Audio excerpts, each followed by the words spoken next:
প্রথমে পুলিশের বাধা, তারপর কলকাতা হাইকোর্টে ডিভিশন বেঞ্চে ধাক্কা খাওয়ার পর সন্দেশখালী যাওয়ার অনুমতি। কলকাতা থেকে সন্দেশখালী যাওয়ার পথে তিনবার বাধাপ্রাপ্ত হওয়া পুলিশের সঙ্গে উত্তপ্ত বাক্য বিনিময়ের পর কলকাতা হাইকোর্টের হস্তক্ষেপ। অবশেষে সন্দেশখালী পৌঁছন শুভেন্দু অধিকারী। সন্দেশখালী এসে গ্রামবাসীদের সঙ্গে কথা বলেন, শোনেন অভাব অভিযোগের কথা।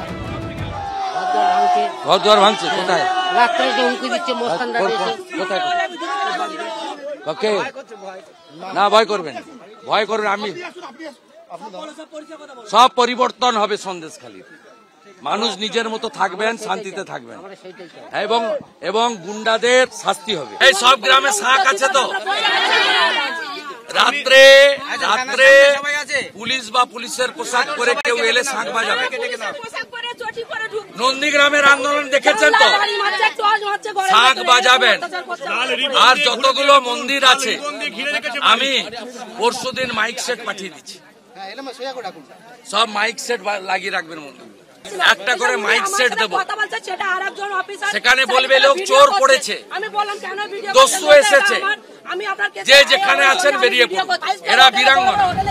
শুভেন্দু অধিকারীর কনভয় ধামাখালী বাজারে আসার মিনিট 10 আগে এখানে আসেন সিপিএম এর পলিট ব্যুরো সদস্য বৃন্দা কারাত। কার্যত ঢিলছোড়া দূরত্বে একই ব্যারিকেডে দুই দলের দুই শীর্ষ নেতাকে আটকায় বিশাল পুলিশ বাহিনী। আদালতের নির্দেশে শুভেন্দু অধিকারীকে ছাড়ার মিনিট 10 পর বৃন্দা কারাতদেরও সন্দেশখালী যেতে অনুমতি দেয় পুলিশ। গ্রামে গিয়ে মহিলাদের সঙ্গে কথা বলেন সিপিএম এর প্রতিনিধিরা। শাহজাহান এরকম আছে নাকি? শাহজাহান প্রোটেকশন নিয়ে যেখানে আছে সেখানে আছে, এটা তো পরিষ্কার।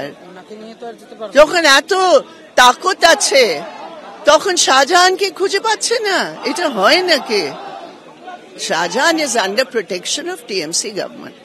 একটা মহিলা মুখ্যমন্ত্রী, ওকে ভালো করে ইনভেস্টিগেট করতে রাজি নয়। আরে আমি বলতাম তুমি একটা জুডিশিয়াল কমিশন তৈরি করে প্রাইমা ফেসি এভিডেন্স আছে, ওইটাও করছো না।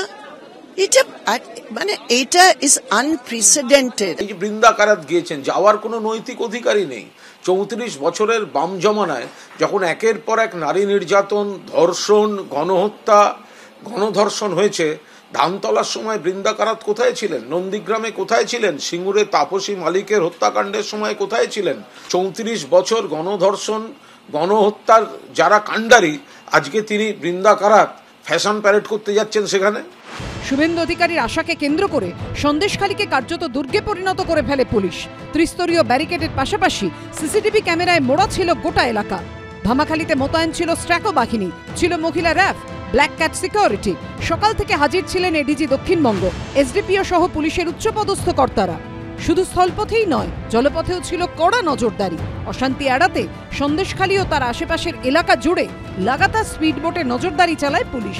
অনির্বাণ বিশ্বাস, অরিত্রিক ভট্টাচার্য ও পার্থপ্রতিম ঘোষের রিপোর্ট, এবিপি আনন্দ।